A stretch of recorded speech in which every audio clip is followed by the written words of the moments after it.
আসসালামুআলাইকুম, this is Nazim and welcome to my YouTube channel and Facebook page. আশা করি আপনারা সকলেই ভালো আছেন। আজকে আপনাদের মাঝে আরো একটি নতুন ভিডিও নিয়ে হাজির হলাম।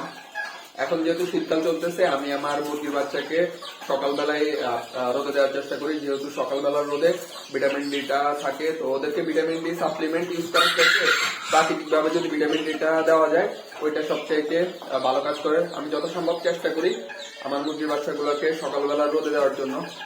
এখন আমি আছি আমার ঘরের ভিতরে যে সেট আপ আছে ওইখানে, ওই মুরগিগুলাকে আমি আমার ছাদে রোদে দিয়ে আসছি। তো চলুন এখন আমি আপনাদেরকে আমার ছাদে নিয়ে যাই।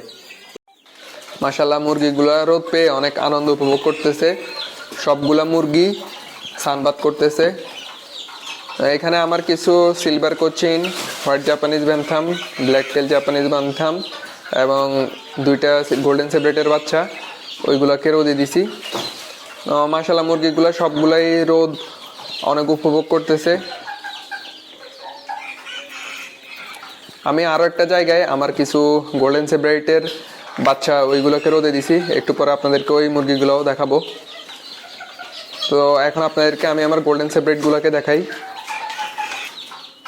যে এখানে আমি আমার কিছু গোল্ডেন সেব্রেট এর বাচ্চাকে রোদে দিছি, ওইগুলাও রোদ পেয়ে সুন্দর মতো রোদ পোহাচ্ছে। আমি সব সময় চেষ্টা করি যে আমার মুরগিগুলাকে রোদে দেওয়ার জন্য, যদিও সময় হয়ে না ওঠার কারণে মুরগিগুলাকে রোদ দেওয়া হয় না। তারপরেও আমি সপ্তাহে একদিন হইলেও ওদেরকে রোদে দিই, যেহেতু আমার স্পেস কম, যার কারণে এক একদিন এক একগুলা মুরগিকে রোদ দিয়ে থাকি।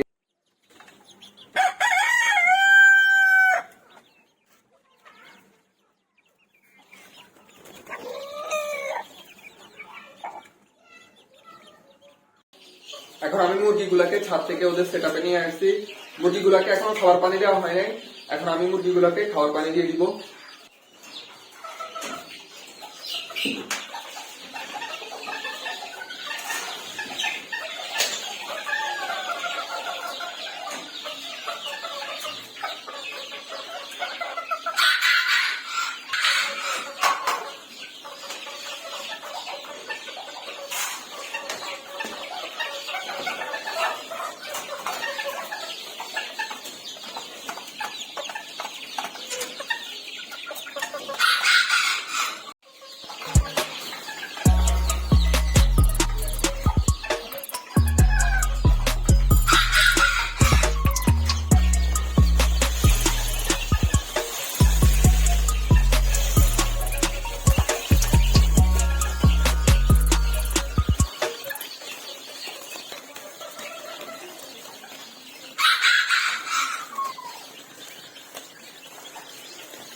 আজ এ পর্যন্তই, দেখা হচ্ছে পরবর্তী ভিডিওতে।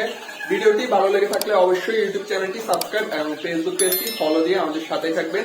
আল্লাহ হাফেজ, আসসালামু আলাইকুম।